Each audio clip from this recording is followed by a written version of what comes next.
नमस्कार सगळ्यांना, सारिकाच एज्युकेशनल वर्ल्डमध्ये सगळ्यांचं स्वागत आहे।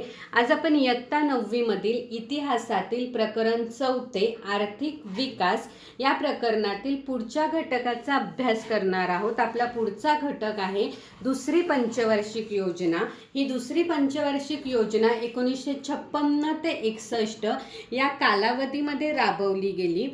या योजनेमध्ये औद्योगिकरणावरती भर देण्यात आलेला होता। त्यानुसार दुर्गापूर, भिलाई या ठिकाणी असलेले पोलाद कारखाने, त्यानंतर सिंद्री या ठिकाणी असलेला रासायनिक खतांचा कारखाना, त्याचप्रमाणे चिंतरंजन या ठिकाणी असलेला रेल्वे इंजिनाचा कारखाना, पेरांबूर या ठिकाणी असलेला आगगाडीच्या डब्यांचा कारखाना, विशाखापट्टणम या ठिकाणी असलेल्या जहाज बांधणीचा कारखाना, हे सर्व जे काही कारखाने आहेत या हे कारखाने सार्वजनिक क्षेत्रात उभारण्यात आले। म्हणजे या सर्व कारखान्यांवरती शासनाने स्वतःचं व्यवस्थापन प्रस्थापित केलं।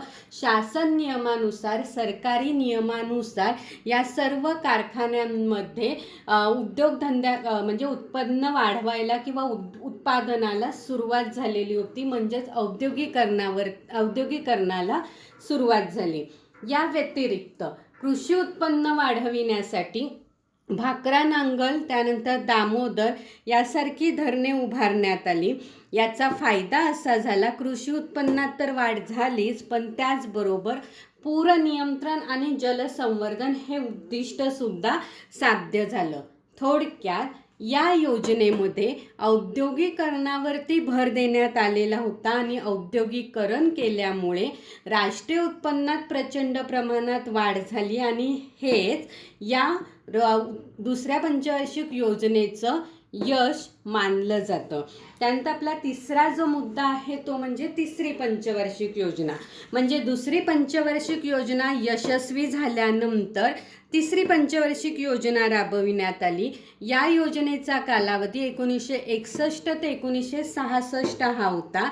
या योजनेमध्ये उद्योग व्यवसाय, शेती विकास याच्यामध्ये समानता साधणे, त्यानंतर वेगवेगळे उद्योग, वाहतूक, खनिज उद्योग यामध्ये विकास घडवून आणणे आणि या सर्व उद्योगांमध्ये समानता साध्य करणे आणि जेणेकरून रोजगाराच्या जास्तीत जास्त संधी उपलब्ध करून देणे हा हेतू ठेवून ही योजना राबविण्यात आलेली होती।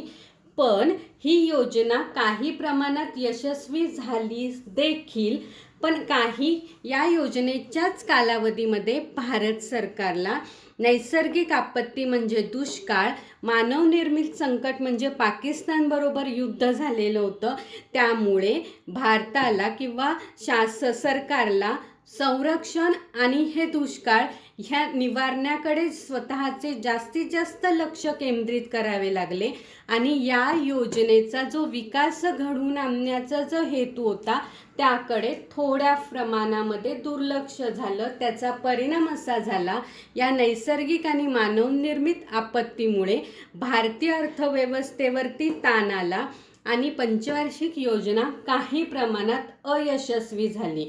भारतीय अर्थव्यवस्थेवर आलेला ताण कमी करण्याच्या हेतूने भारत सरकारने 3 एकवार्षिक योजना राबविल्या, जेणेकरून भारतीय अर्थव्यवस्थेवरती आलेला ताण थोड्याफार प्रमाणामध्ये कमी होईल।